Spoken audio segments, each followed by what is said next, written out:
If you make one bad bet you can count yourself unlucky. If you make two bad bets perhaps very unlucky, but three, then it's time to consider other possibilities. Maybe it's not luck or circumstance, maybe you've been foolish, which frankly sums up the case of Europe today. They outsourced virtually everything to other countries, defense and foreign policy to the United States of America, energy supplies to Russia, and factory production to China.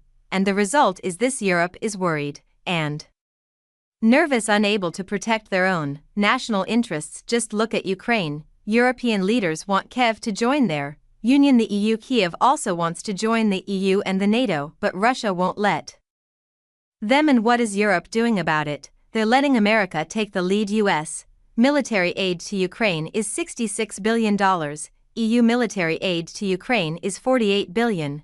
Imagine that the European Union has 27 countries, so 27 countries together are spending just 70% of the U of what the US is spending alone. The result: they are at the mercy of Donald Trump. He has promised to end the war in Ukraine. His allies have also called for cutting off military aid. If that happens, Ukraine may lose, and the EU will have to watch helplessly from the sidelines. Even Zelensky knows this. He wants Europe to have its own security policy, maybe even its own Iron Dome.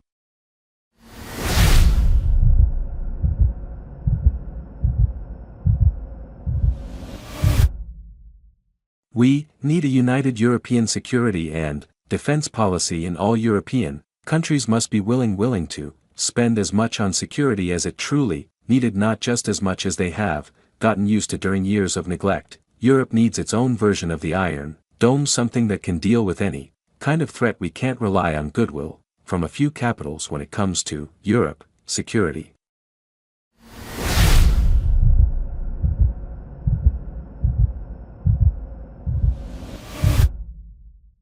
I know Zelensky has a vested interest here, but he's got a point. Every player, including the European Union, should have its own security policy, but that won't happen overnight. The EU has long neglected its military capabilities. It depended on the United States for protection in the short term that is unlikely to change, which is why European leaders are wary of taking on Trump. Just look at Germany's Olaf Scholz. He is being humiliated by Trump's allies. Elon Musk called him "oh, shits." His response: you can't be triggered by every tweet.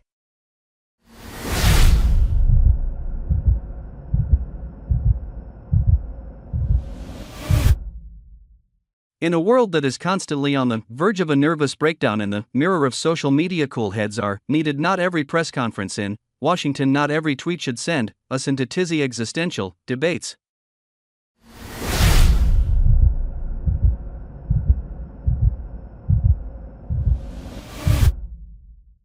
This isn't maturity, though it is helplessness. The same with energy supplies. Europe depended on Russia for gas shipments before the war. Moscow made up 40% of all EU import ports. It has since come down to 8%. We're talking about a big shock here. The pivot from Russian gas hurt European countries. Inflation skyrocketed. Many incumbents lost power in elections, but even today Russian gas is flowing into Europe. Yes, the quantity is less, but the EU is still sending billions of dollars to Russia, to their enemy. And finally, you have manufacturing and factory work. A lot of countries are trying to de-risk from China, but the EU is doing the opposite. Look at data from 2017 to 2023.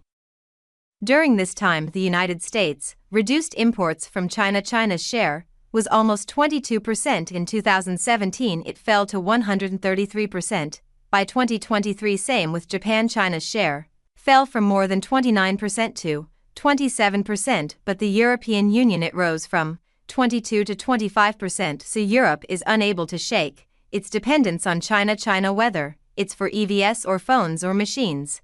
Simply put, Europe is totally reliant on other players for security, for consumer goods, and for energy in peacetime. This is not an issue. Europe thought wars were limited to West Asia or Africa. They did not imagine violence at their doorstep, so when the fighting began they were helpless. A few leaders did warn about this, like French President Emmanuel Macron. He had demanded a European army and SEC security policy. Back then it was seen as extra, but today it is seen as necessary. Macron repeated those demands today. He hosted German Chancellor Olaf Scholz in Paris. He said Europe's security is now up to Europeans.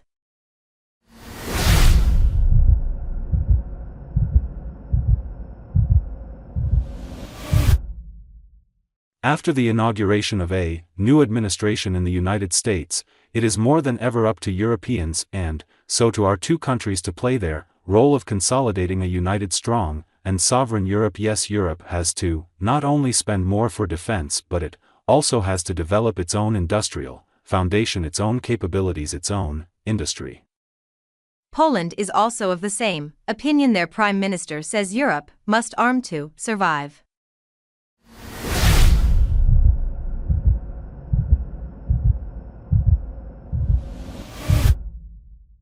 If Europe is to survive, it must be armed. It is not our choice. I'm not a militarist. Poland is the place on earth where no one wants any repetition of any, or we suffer the most in Europe during this terrible war. Maybe that is why we understand so well that in order to avoid this tragic repetition of history, we must all be strong-armed, determined.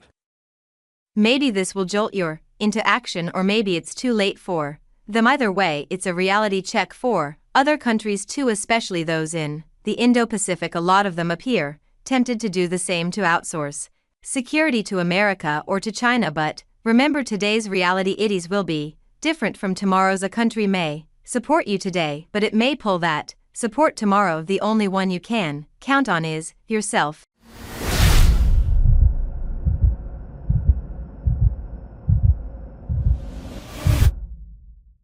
Thanks for watching this video.